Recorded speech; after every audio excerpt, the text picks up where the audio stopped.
Alright guys, example 5. This is all about subtracting polynomials instead. Now, just like example 4, you still have two parentheses here, which normally would mean to multiply or distribute, but if you look closely, there's a minus sign in between them, which means we actually need to subtract these two things. The difference is you will actually need one of these parentheses. Normally, if you don't see a number, or anytime you see a number in front of your parentheses, you're supposed to distribute this thing, right?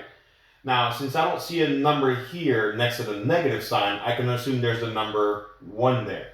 Meaning we have to distribute negative 1 to all three of those terms. So negative 1 times 3x squared will give you negative 3x squared. Negative 1 times 5x, that gives us negative 5x. And then negative 1 times negative 8 gives us a positive 8.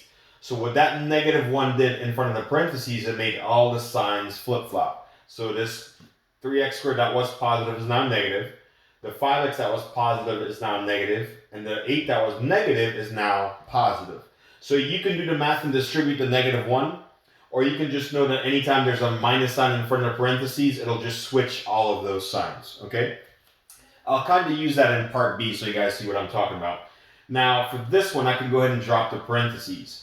These signs aren't going to switch, they're going to stay the same. Why? Because there's no negative sign in front of those parentheses that will make the signs flip. So the first one stays exactly the same. Now we can go ahead and combine like terms. Keep in mind you want your answer in standard form. Highest exponent to lowest. Well, the highest one I see are these 2's, exponent of 2's, and there's 2 of them, which means I can combine them. And 6 take away 3, that's 3x squareds.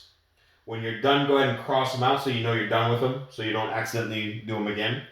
The next highest one are these invisible ones. Now, notice there's 2 of them, which means you can combine those as well. So you have a negative 5 and a positive 3. So what happens when you owe someone $5 and you pay them back $3? Well, when you owe 5 and you pay back 3, that means you still owe that person 2, right? In this case, you'll owe them 2 x's. And last thing we have are these constant numbers. You have a negative 2 and a positive 8. You can say negative 2 plus 8. You can also say 8 minus 2, which is a positive 6.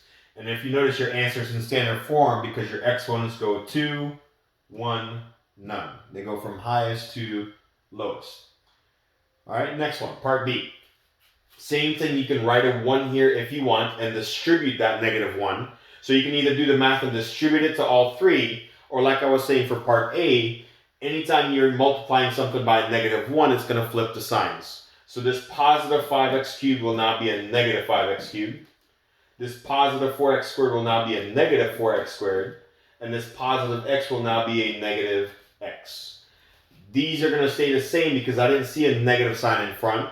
So keep everything the same in that parentheses. Alright? I went ahead and dropped them because I dropped the parentheses because there was nothing to distribute. Now we can go ahead and combine like terms.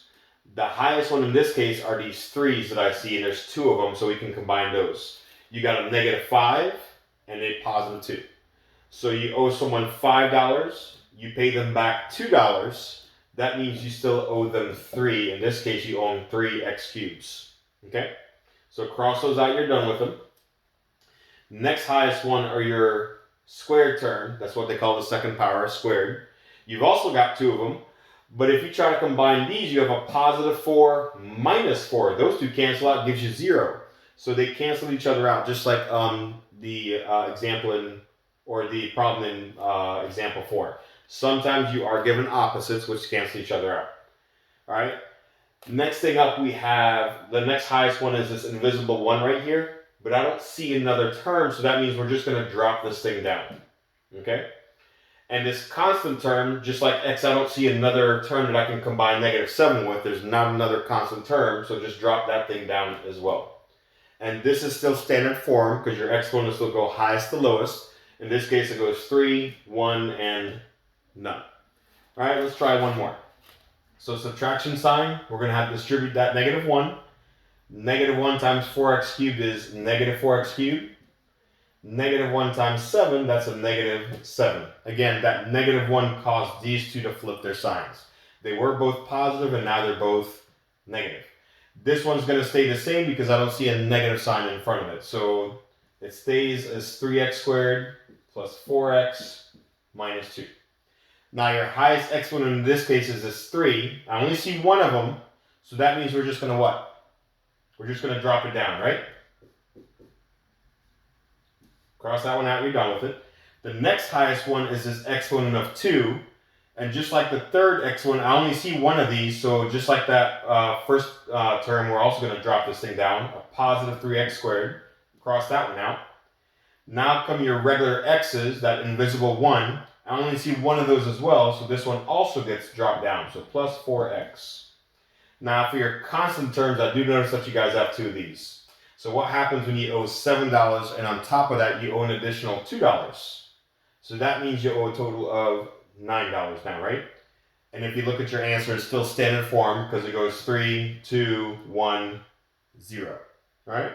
So for subtraction ones, just be careful. You can write a 1 there if you need to and distribute that negative 1. Or you can just flip all the signs for the parentheses that has the negative 1 next to it. All right? Completely up to you guys. And that's all there is for this example, guys. We'll see you in the next one.